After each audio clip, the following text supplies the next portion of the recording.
So we have been tent campers for years, but now we have a pop-up camper. So in today's video, I'm going to compare tent camping versus pop-up camping.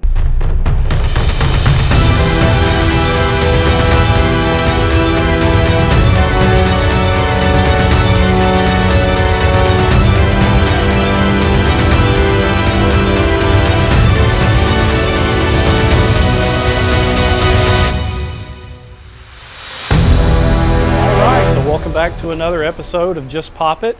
In today's video, I'm going to talk about tent camping versus pop-up camping. So for years, my family, we were tent campers. So we camped all over the Southeast in our tents, and I'm going to go over a few tents that we actually stayed in and we used and we still have and use today. But I'm going to compare those days to today. So currently we have upgraded to a pop-up camper, and we camp in a Rockwood Freedom 1640 FT pop-up camper. So I wanted to make a video comparing what it's like to camp in tents versus what it's like to camp in a pop-up camper. So first I want to talk about the tents that we have used in the past, and we are a big fan of the Eureka brand tents. Now we camped in this one for years, and then we finally upgraded to this one. But I want to talk about this one first. It's a Eureka Jade Canyon 4. And this is, I would say it's a 4-person tent, but both of these are standing tents. So these are not small tents. You can stand up in both of these, change clothes, do whatever you have to do, but they're very roomy. But me, my wife, and my daughter, and our dog have camped in this one, but it was very crowded. But we did it, we made it work, which is why we upgraded to this one. We needed a little bit more room. This is the Eureka Copper Canyon LX6. So this is a 6-person tent, and you can definitely feel the size difference at moving up to this one. So we're a big fan of these Eureka tents. I wouldn't really call them a 4-season tents, although we have camped in them, both of these tents, in all 4 seasons. This larger tent right here, it has some great venting. This is more for hot weather camping. It doesn't really zip up all the way. The windows actually stay kind of open. There's a flap in it that just doesn't zip up, so it creates some wonderful airflow. So this one is actually better for hot weather camping. This one does zip up all the way, and it creates some really good atmosphere for camping in the winter months. But check out both of these brands. You know, the Eureka brand is wonderful.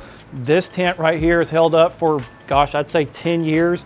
And then we've had this larger tent for about 2 years, and we've been camping maybe 6 or 8 times in this bigger tent right here, but they both held up quite nice. And then I wanted to mention the Magellan Deluxe screen house, the canopy tent right here. We always use this tent to cover our picnic tables at our campground. This creates some wonderful shade. It gets you out of the rain. You can put your food on the picnic table and have it covered and zipped up. It's a great way to get out of the bugs and just get out of the elements, so you don't have to carry everything into your tent. All right, so now that I covered the tents that we like to camp in, let's get into the actual comparisons of tent camping versus pop-up camping. So first, let's talk about cost.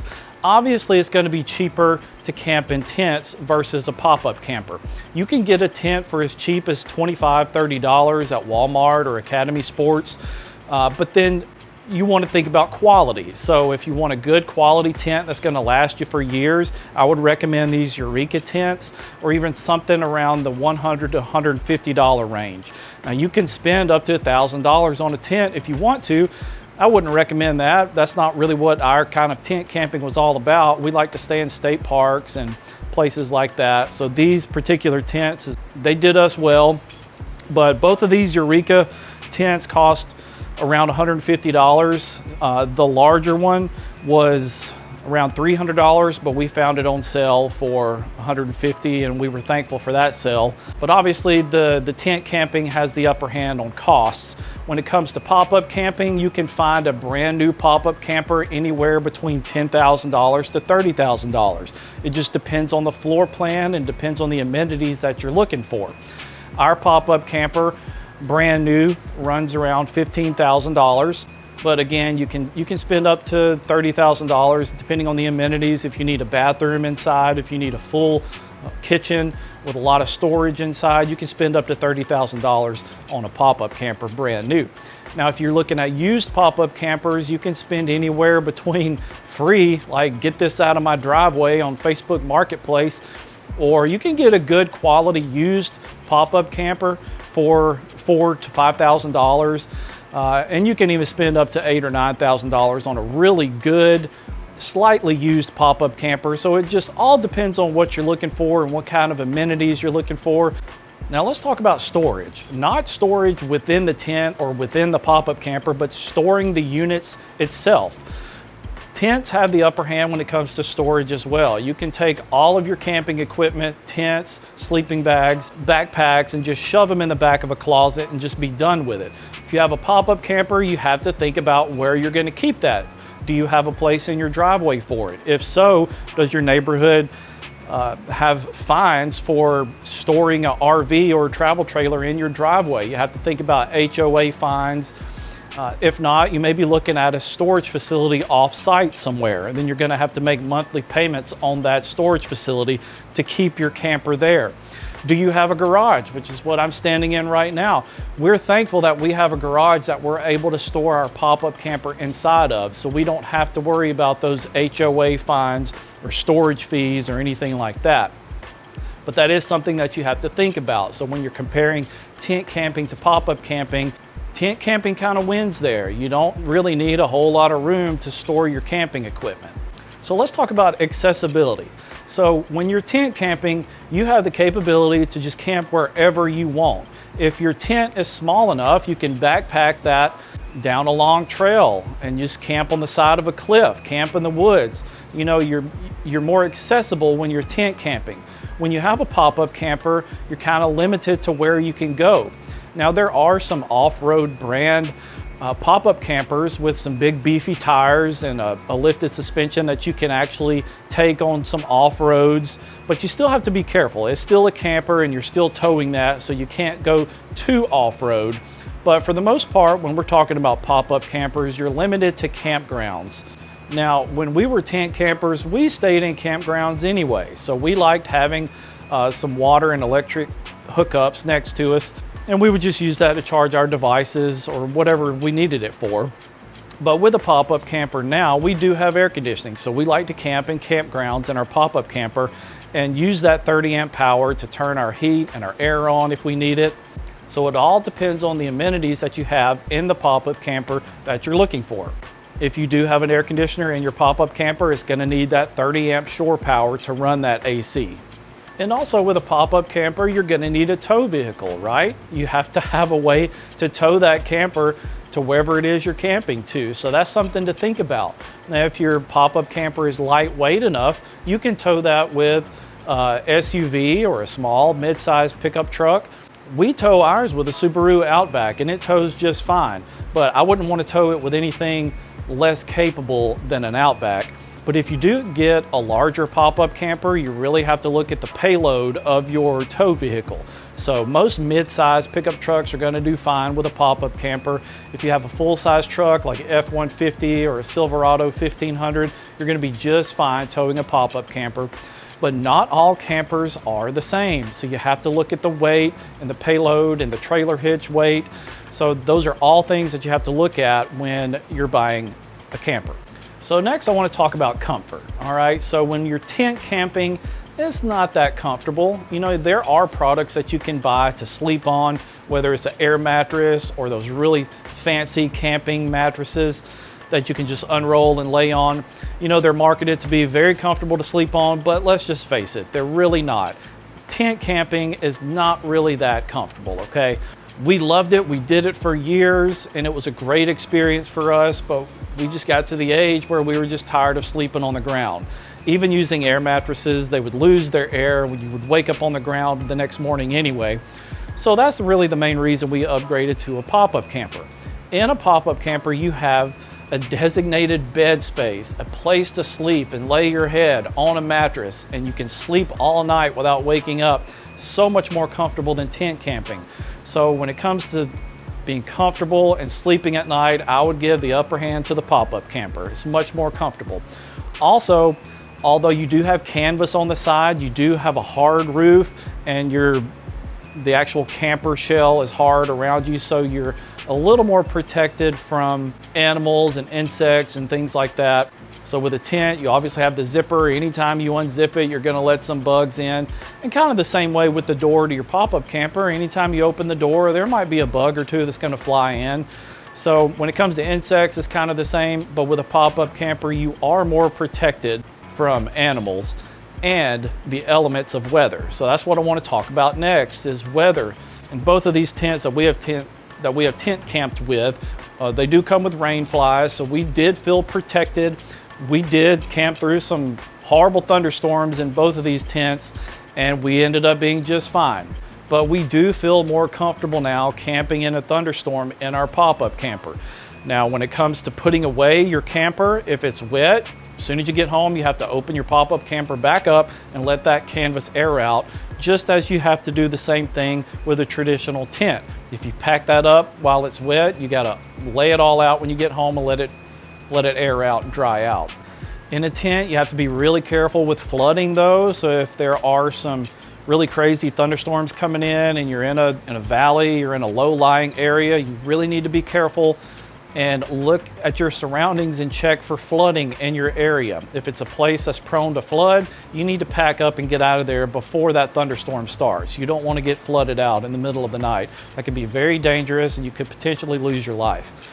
When you're in a pop-up camper, you still have to worry about the same thing, but you're a little more protected. You are on wheels, you have stabilizers that you can level your camper with. But again, if you're camping in a campground, you still have to worry about flooding as well, but you are a little more protected in the camper shell of your pop-up. So let's talk about maintenance. When you have a tent, it is very low maintenance. There's really nothing to maintain other than the zippers maybe, and just making sure that you're not packing it up while it's wet. Tent camping is very low maintenance. There's not a whole lot of chores that you have to do. With pop-up camping, there is a lot more maintenance involved. It is a trailer, of course, so you have to maintain the tire pressure. All of the components around are maintained properly. The electrical system. If you have an air conditioning unit, make sure that that stays clean. If you have a rooftop fan, make sure you keep that clear of dust and debris. Your 30 amp electrical cord, keep all that clean. Don't drop it in the mud and just get dirt and debris in the plug itself. You got to keep all your cords clean. If you have water, keep your water hose clean. And just routine maintenance inside the camper, like walk around every now and then and check your screws. Just walk around with a screwdriver and tighten down any cabinet, drawer. You know, it is a trailer that's bouncing around as you're towing it around, so things are bound to come loose. So every now and then you do have to just walk around and tighten things down. So having a pop-up camper does require more maintenance, but that's fun for me. I enjoy that sort of thing. It's a hobby. Just having the pop-up camper itself is my hobby. I enjoy fixing things when it comes to the camper like that. So don't look at it as a chore. It's just something that comes along with having a camper. And then maintaining the canvas of your pop-up camper itself is very important. So when you buy one brand new, they really do a good job of coming already weatherproofed. So to begin with, you don't have to weatherproof your canvas. It's already weatherproofed, but over time, if it's an older camper, you may want to treat it with some waterproof material just so that the water, when it rains, just beads off and runs off. And then protect your zippers, okay? So make sure that you are not yanking on the zippers. If it's an older camper, just be a little gentle with your zippers, because if that breaks and then it comes a windstorm with rain, you're gonna get rain inside of your pop-up camper. So let's talk about setup. Let's compare tent setup versus the pop-up camper setup. I think it takes about the same amount of time to set up a tent than it does your pop-up camper. Now, this does not include hitching up the trailer itself and towing it to wherever you're going. I'm not including that in the setup process. I'm talking about as soon as you get to your campsite, you get unhitched, that's when the timer starts. So if I'm comparing setting up my pop-up camper versus a tent, it's gonna end up being about the same. Our pop-up camper has an electric switch that raises the roof, and then at that point you have to pull out the bunk ends and then go inside the camper and push up the bunk end roofs, and then your beds are ready. But you do have to support the beds itself, so there are some support bars that you have to walk around and put up. But when it comes to your tent, you're having to put up the poles, right? You got to put the poles together, put the poles through the loops, set your tent up. So I think it's pretty comparable when it comes to time and how long it takes to set up a tent versus how long it takes to set up your pop-up camper. Maybe it takes a little bit longer to set up a pop-up camper because you're having to get your electrical cord, hook up to the 30-amp power. If you have a sink or a bathroom in your pop-up camper, you have to hook up your water connections. So I might slightly give that win to tent camping when it comes to time saving. But overall, just the comfort of having a pop-up camper itself just gives that the big win. So I would choose camping in a pop-up camper any day over tent camping now. Now, tent camping, I still have that nostalgic feeling. I do love sleeping in a tent and that vibe that you get at connecting with nature, but you still get that in a pop-up camper as well. So I want to thank you for taking the time to watch this video. If you found value in this, please consider subscribing to this channel and share with me your stories. If you're a tent camper, tell me what your whole process is, and if you think setting up a tent is easier than possibly setting up a pop-up camper, or if you're another pop-up camper owner, share with me your experience as well. I love hearing from you guys and your stories and your encouraging words, so keep that up. I'll see you in the comment section. Stay tuned for the next video. See you.